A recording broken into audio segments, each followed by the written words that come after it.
नमस्कार, स्वागत है आप सभी का। मैं हूं आपके साथ शालिनी पटनायक। बुलेटिन की शुरुआत करेंगे। प्रदेश में आगामी विधानसभा चुनाव आते ही सभी राजनीतिक दल सक्रिय हो गए हैं। मध्य प्रदेश में भारतीय संपूर्ण क्रांतिकारी पार्टी के राष्ट्रीय अध्यक्ष जोगेंद्र सिंह भदौरिया ने बताया कि भारतीय संपूर्ण क्रांतिकारी पार्टी मध्य प्रदेश के जहां बीएसकेपी ने कई बड़े ऐलान के चुनाव के मद्देनजर कई बड़े फैसले भी लिए गए हैं और बड़ा ऐलान किया गया है।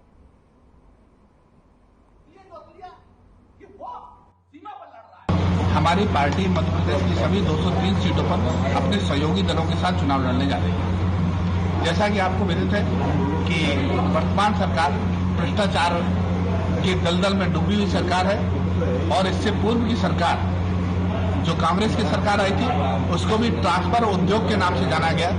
इसलिए तीसरे विकल्प की मध्य प्रदेश को बहुत जरूरत है और तीसरे विकल्प के रूप में भारतीय संपूर्ण क्रांतिकारी पार्टी सभी 230 सीटों पर चुनाव लड़ रही है। महंगाई इस प्रदेश में लोग महंगाई से अत्यंत परेशान है।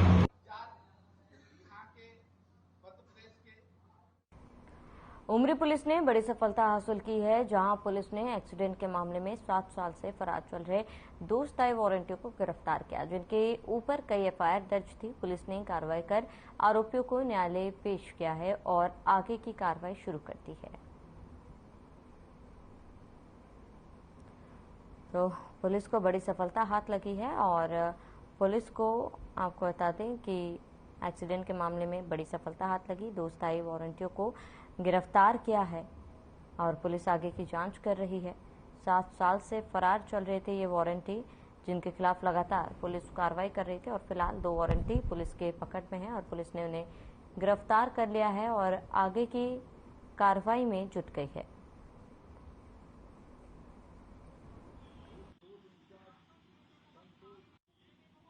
श्रीमान पुलिस अधीक्षक महोदय श्री मनीष खत्री जी, अतिरिक्त पुलिस अधीक्षक महोदय श्री संजीव पाठक जी तथा एसडीओपी हेडक्वार्टर पूनम थापा जी के नेतृत्व में स्थायी वारंटियों की धरपकड़ हेतु चुनाव को दृष्टिगत रखते हुए अभियान के रूप में लिया जा रहा है। इसी कड़ी में आज उमरी पुलिस के द्वारा 2 स्थायी वारंट तामील कराए गए हैं। एक स्थायी वारंट 7 वर्ष से अधिक पुराना था एक्सीडेंट के मामले में, इसमें आरोपी को गोहद चौराहा रेलवे स्टेशन से पकड़ा गया है। दूसरा स्थायी वारंट सरायपुरा फूक का था, जिसको उसके घर से गिरफ्तार किया गया है। दोनों को अरेस्ट करके माननीय न्यायालय के समक्ष प्रस्तुत किया गया है।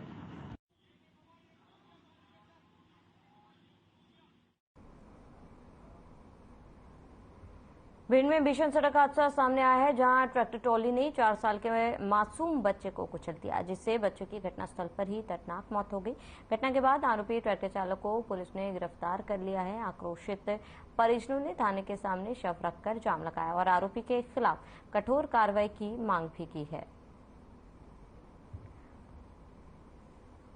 मासूम को ट्रैक्टर ट्रॉली ने कुचल दिया और भीषण सड़क हादसा, जहां पर परिजनों ने थाने के बाहर जाम लगा दिया और कार्रवाई की मांग की है। भिंड में भीषण सड़क हादसा और इस हादसे में ट्रैक्टर ट्रॉली ने एक मासूम बच्चे को कुचल दिया, जिससे नाराज ग्रामीणों ने परिजनों ने थाने में के बाहर जाम लगाया और कड़ी कार्रवाई की मांग की है। जहां भिंड में ये भीषण सड़क हादसा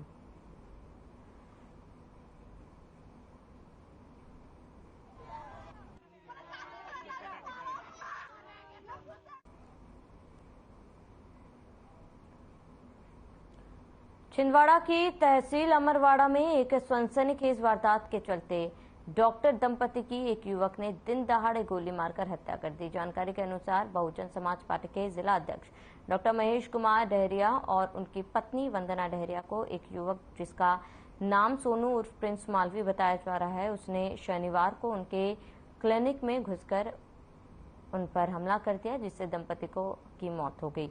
हालांकि चौंकाने वाली बात यह है कि फायरिंग करने के बाद आरोपी युवक ने खुद को भी गोली मार ली। फिलहाल युवक की हालत गंभीर बताई जा रही है, जहां उसका उपचार जारी है।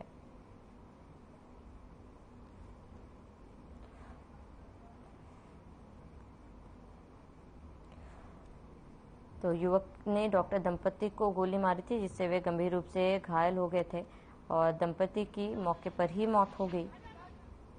कि और सनसनीखेज वारदात को अंजाम दिया गया था, जहां पर एक डॉक्टर दंपति को गोली मारी गई थी और मौके पर ही दंपति की मौत हो गई। युवक ने डॉक्टर दंपति को गोली मारी थी। फिलहाल पुलिस पूरे मामले की जांच में जुटी हुई है।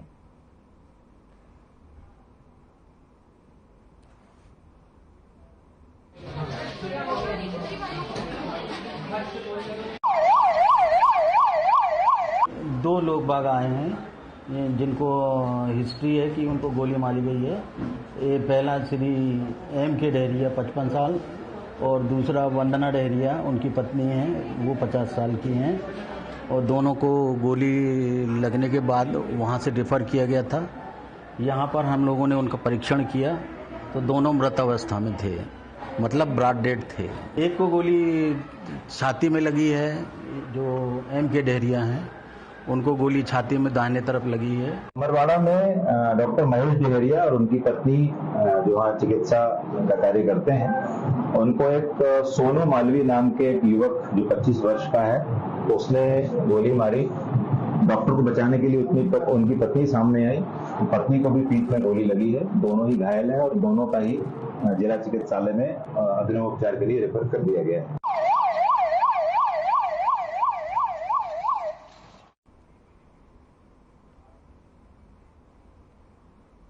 खबर गुना से है, जहां बमोरी ब्लॉक के ठेयुआ में एक बुजुर्ग की मगरमच्छ के हमले में मौत हो गई। इससे पहले एसडीआरएफ की टीम ने कई घंटों तक बुजुर्ग को ढूंढने का प्रयास किया और अंत में टीम को शव बरामद हुआ। बता दें कि बीजेपी नेता महेंद्र सिंह सामरसिंगा इस हादसे की जानकारी मिलने पर रेस्क्यू टीम लेकर मौके पर पहुंची। जानकारी के मुताबिक मृतक बुजुर्ग भैंस चराने के लिए रामपुर तालाब किनारे गए थे, तभी एक मगरमच्छ ने उन पर हमला कर दिया है, जिससे वो तालाब में बह गए। फिलहाल मौके पर पहुंचे बीजेपी नेता ने पीड़ित परिवार को शासकीय योजना में आर्थिक सहायता देने का आश्वासन दिया।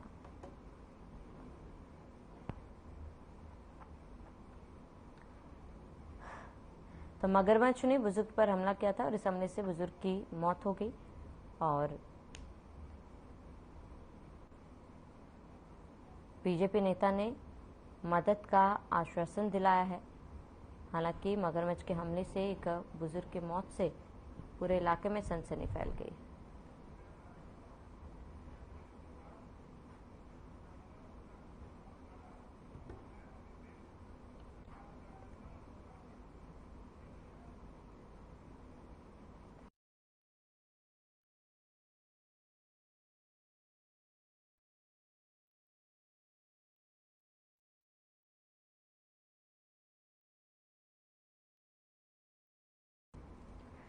और है आपको सीधा ले चलते भोपाल, जहां पर सीएम शिवराज सिंह द्वारा कई विकास योजना को लोकार्पण किया जा रहा है।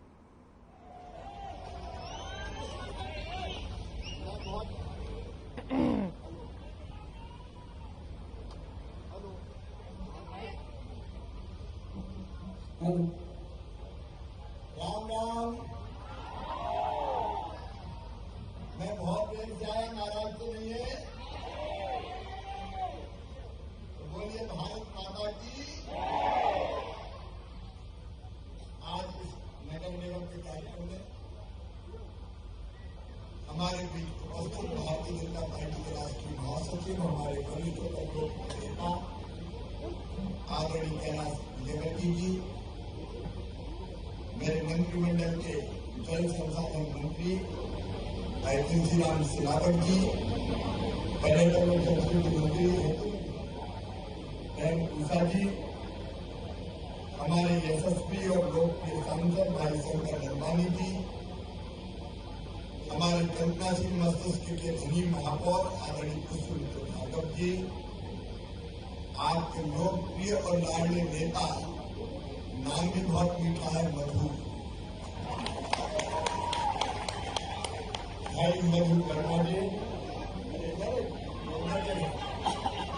मेरे भाई जी दिवाली जी, आदरणीय भाभी जी, विधानसभा क्रमांक 4 की हमारी विधायक महापौर और अभी उनके क्षेत्र के भी कई लोकार्पण शिलान्यास संपन्न हुए, श्रीमती मालिनी गौड़ जी, हमारे नगर के अध्यक्ष भारतीय जनता पार्टी के भाई गौरव दवे जी, हमारे भाई प्रताप जी, किसान जी, अभिषेक जी, नरेंद्र सरूजा जी, रवि जी, राकेश जी, प्रिया जी, शिल्पा जी, मंचासीन सभी वरिष्ठ नेता, साथी, पदाधिकारीगण, मेरी बहनों, मेरे भाइयों और भांजियों, आप सबको प्रणाम, आप सबको नमस्कार। इंदौर अपना अद्भुत शहर है। अब आज ही देखिए, आप 7,000 करोड़ रुपए से ज्यादा की अब मेट्रो ट्रेन इंदौर में आ रही है, जिसका ट्रायल रन करके हम आ रहे हैं। अपना इंदौर बनेगा मेट्रो सिटी। टेम्पो से लेकर मेट्रो तक का इंदौर में सफर तय किया है। इसके बाद आईडीए के 1400 करोड़ रुपए के कामों का लोकार्पण शिलान्यास हमने किया है और अब नगर निगम के 400 करोड़ रुपए से ज्यादा के लोकार्पण शिलान्यास हम कर रहे हैं। मेरे प्रिय बहनों भाइयों, जरा ईमानदारी से बताएं, ये तो भारतीय जनता पार्टी की सरकार विकास का हम कसर नहीं छोड़ रहे, लेकिन आज आप बताओ, जितने विकास के काम भारतीय जनता पार्टी की सरकार ने किए, कभी कांग्रेस ने किए थे क्या? पीछे तक जोर से बताया, किए थे क्या? जब मधु वर्मा आईडीए के चेयरमैन थे, तब भी मुझे छत्तीसगढ़ में आइडियल काम किया था मधु वर्मा जी ने। इंदौर को सजाने में, संवारने में, आगे बढ़ाने में मधु वर्मा का बहुत अहम रोल रहा है। एक आदर्श कार्यकर्ता था और आज मैं आपको विश्वास के साथ ही कह रहा हूं, मधु वर्मा इस बार पीछे न रह जाए। मधु को आप आशीर्वाद दीजिए, अभिषेक की तस्वीर और जनता की तकदीर बदल के आपको बताएं। मेरे बहनों भाइयों, कांग्रेस की दृष्टि कभी विकास की नहीं, जनता की समस्या के समाधान की नहीं। 2003 तक तुमने विकास किया नहीं। दिल्ली राजा तो उसका बंदा ढाल के नाम से जाने जाते, बीच में कमलनाथ भी आए 1.25 साल के लिए। जब भी कमलनाथ जी से कहो फलाने विकास का काम, तो एक ही जवाब होता था, मेरे पास पैसे ही नहीं है। अरे जो मुख्यमंत्री कहे मेरे पास पैसे नहीं है, ऐसा मुख्यमंत्री चाहिए क्या? तो रोते ही रहते थे, मेरे पास पैसे नहीं है, मामा खजाना खाली कर गया, मेरे पास पैसे नहीं है, कोई विकास का काम नहीं। और आज मैं इंदौर में आपके बीच रात को 11:07 पे आपसे कह रहा हूं, आशीर्वाद दीजिए, मेरे पास पैसे की कोई कमी नहीं है। चारों तरफ विकास के काम, इंदौर सबसे बड़ा है। उज्जैन में महाकाल महालोक, महेश्वर में देवी अहिल्या लोक, राम रजा लोक, देवी लोक, चित्रकूट लोक, शानदार सड़कें, ग्लोबल स्किल पार्क, सीएम राज स्कूल, राहुल ने कॉलेज भी खोला तो हम नहीं खोला, कभी कांग्रेस ने राहुल ने कॉलेज नहीं खोला। मैं विकास के कितने काम बताऊं? मेरे बहनों भाइयों, ये क्यों होता है? इसलिए होता है कि दिल में तड़प है कि अपनी जनता को बेहतर सुविधाएं देने का काम करें। तड़प क्या चाह होती है, राह को निकलना ही पड़ता है। अब आजकल कांग्रेस के नेता कहते हैं मुख्यमंत्री तो मशीन बन गया, घोषणाओं की मशीन। कहते घोषणा वीर है। अरे कमलनाथ जी, जो वीर होगा वही तो घोषणा करेगा, पैर के ही घोषणा करते। तो मैंने तो तड़प थी ना, दम था। तुम इंदौर बदलने नहीं चाहते तो तुम मध्य प्रदेश में कुछ करने नहीं चाहते तो तुम कहां से घोषणा करो? मैं घोषणा भी करूंगा और उसकी पोषणा भी करूंगा, पूरी करके भी दिखाऊंगा। एक वादा पूरा किया है, कहते हैं वो करके दिखाते हैं। हमने कहा था कि नर्मदा जी का पानी गंभीर में लाएंगे तो लेके आए, तुलसी सिलावट बैठे उनका सागर लाएंगे, वो अभी लेके आए। और मधु वर्मा जी ग्रामीण क्षेत्र में भी खेतों में नर्मदा का पानी देंगे, चिंता मत करें। ये रहने वाले हमारे कॉलोनी बस, कई कॉलोनियां अवैध अवैध कहलाने के ऐसा टीका लगा दिया, अवैध कॉलोनी, अवैध कॉलोनी। अवैध क्या होता है? प्लाट काटे लोगों ने, जिंदगी भर की कमाई लगाई, जैसे तैसे मकान बना लिए, तो फिर आ गई सरकार, ये तो अवैध है, अवैध है। हमने 2 टूक फैसला किया, जनता ने गाढ़े पसीने की कमाई लगा के अपने घर बनाए हैं। ऐसी कोई कॉलोनी अवैध नहीं रहेगी, सारी कॉलोनी वैध की जाएगी। और मैं हमारी लीडरशिप को बधाई दे रहा हूं, हमारे महापौर जी को, पूरी टीम को बधाई दे रहा हूं। सारी अवैध कॉलोनी धीरे धीरे हम वैध करते हुए चले जा रहे हैं। भाई, मेहनत की कमाई से अगर कोई कॉलोनी में मकान बनाया तो उसको अवैध रहना चाहिए क्या? बताओ। ये तो सरकारी सोचे है, इसको अवैध कर दो, इसको फलाना कर दो, उसको ढिमका कर दो। और वो 3000 के क्या बता रहे हैं हमारे लोगों को? अब मैं कह रहा हूं कि उस फैसले को खिलाफ भी फैसला हो गया तो जनता के हित में रास्ता निकाल के 3000 लोगों का भी कल्याण करें। भाई, आखिर कोई इंसान, उनका भी अपना परिवार, उनको भी जीने का हक है, उनको भी मुस्कुराने का अधिकार है। क्यों ऐसा होना चाहिए? और ये कोई समस्या ऐसी नहीं है कि जिसका समाधान मामा के पास ना हो। और इसलिए अभी पुष्पमित्र जी आप कह रहे थे, हुकुमचंद बिल का मामला, बहुत दिनों से वो गरीब परेशान है, मजदूर परेशान है। जल्दी उसका फैसला लाके मजदूरों को उनके हिस्से की राशि का भुगतान किया जाए। हमारी सरकार जनता की सेवा के लिए। देखो मेरे बहनों और भाइयों, हम सरकार नहीं चलाते, हम परिवार चलाते हैं। परिवार, ये मेरा परिवार है जो रात को 11:15 बजे तक इंतजार कर रहा है। कोई मैं मुख्यमंत्री हूं और आप जनता, ये नहीं है। बताओ मेरी बहनों, मैं मुख्यमंत्री लगता हूं कि भैया लगता हूं? और बेटा बेटी तुम्हारा क्या लगता हूं? ये अपना परिवार, और इस परिवार के लिए हम सरकार चला रहे हैं। और इसलिए जो भी समस्या आती है उसका समाधान करने की कोशिश करते हैं। मेरी लाडली बहना यहाँ बैठी है, कई बार 1000-2000 रुपए के लिए परेशान होती है। और तब दिमाग में ये बात आई कि क्या बहनों को जीने का हक नहीं, कि ये जिंदगी भर आंसू बहाते रहे, क्या 1000-2000 रुपए के लिए हाथ फैलाती रहेगी? और इसलिए मेरी बहनों तय किया कि लाडली बहना योजना के अंतर्गत तुम्हारे खाते में हर महीना पैसा आएगा। दुनिया की सबसे बड़ी योजना, 1,32,00,000 बहनों के खाते में अभी 15,000 करोड़ आ रहे हैं, लेकिन अब बढ़ा के मैंने कर दिए 1250, और आगे बढ़ा के कितने करने वाला हूं। और उसके कारण गरीब बहनों, निम्न मध्यम वर्ग की बहनों की जिंदगी बदल गई। जब हमने केस स्टडी करवाए, एक बहन कह रही थी कि भैया हमारी हालत बदल गई। मिलता कैसे? अरे बोले घर में इज्जत होने लगी, आजकल सासू मां बड़े प्यार से बात करती, बहू कैसी हो, और कहती रोटी में घी चुप करके दो। एक बहन ने कहा कि आजकल तो साहब भी बहुत अच्छा बोलते हैं,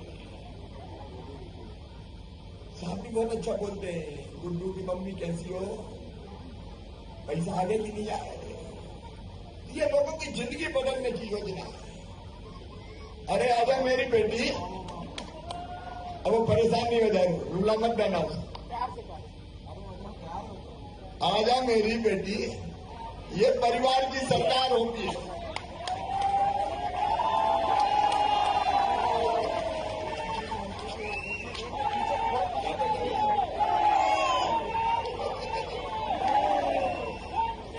ये परिवार की सरकार है मेरे बहनों भाइयों। और सचमुच में मैं जीऊंगा तो आपके लिए, और कभी मरना पड़ा तो मरूंगा भी आपके लिए। लोगों की जिंदगी बदलना ये अभियान है हमारा। और इसलिए जब कोई समस्या आती है, हमारे मध्यम वर्गीय भाई है, अभी बात आ रही थी, लाडली बहना की बात हुई तो मधु ये भी कह रहे थे एलपीजी थोड़ी महंगी हो गई थी। पहले प्रधानमंत्री जी ने कृपा की, 200 रुपया कम हुए। फिर हमने कहा कि यार अब बहनों को कहां परेशान करो, 450 रुपये ही में देंगे गैस कनेक्शन। और लाडली बहनों, उजला की जो हमारे हितग्राही हो, उनका काम चालू। फिर कई ने बताया कि बहन के नाम पे तो है नहीं, वो तो साहब के नाम पे ही है, तुम उनका बहन के नाम पे कर दो, क्या दिक्कत है? बेटा बेटियों के पढ़ाई की व्यवस्था, लेकिन परिवार की सरकार कैसे होती है?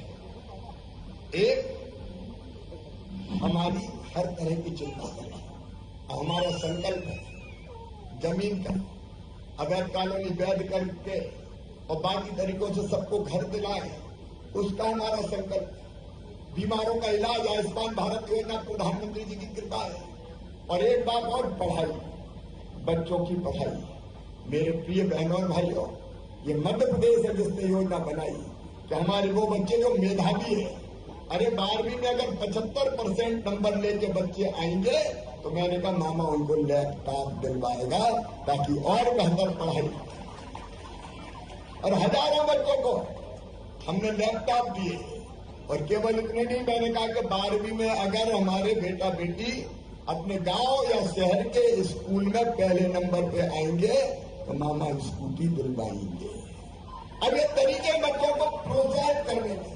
मैं कहता हूँ कई बार जैसे मम्मी बताती ना बेटा बेटी को, बांध जाइए, ये टॉफी दूंगी, ये कुल्फी खिलाऊंगी, तो मैं क्या कहता हूँ? मैं कहता हूँ पढ़ो मेरे बेटा बेटियों, भांजो, मैं तुम्हें लैपटॉप दिलाऊंगा, मैं तुम्हें स्कूटी दिलाऊंगा। तो इस बहाने मेरे बच्चे पढ़े और पढ़ के आगे बढ़े। जनता की जिंदगी बदलना यह हमारी जिंदगी का मकसद है। प्रधानमंत्री जी के नेतृत्व में वैभवशाली, गौरवशाली, संपन्न, समृद्ध और शक्तिशाली भारत का निर्माण होगा। और मुझे कहते खुशी है मेरे बहनों भाइयों, तो मध्य प्रदेश भी बहुत तेजी से आगे बढ़ रहा है। कभी बीमारू मध्य प्रदेश, मेरे भांजे भाइयों, तुमने तो नामे कराई देखा है, दिग्विजय का देखेंगे। गड्ढों में सड़क थी कि सड़क में गड्ढा था कि गड्ढा में गड्ढा था, पता नहीं चल पाता। मध्य प्रदेश का सत्यानाश करते रहे। अगर कमलनाथ जी की सरकार आई तो पूरे मध्य प्रदेश को भ्रष्टाचार का दलालों का अड्डा बनाकर किया था कमलनाथ जी ने, और हमारी सारी योजनाएं बंद कर दी। चलिए इसी के साथ इस बुलेटिन में फिलहाल में देश प्रदेश की तमाम बड़ी खबरों के लिए बने रहे हमारे साथ।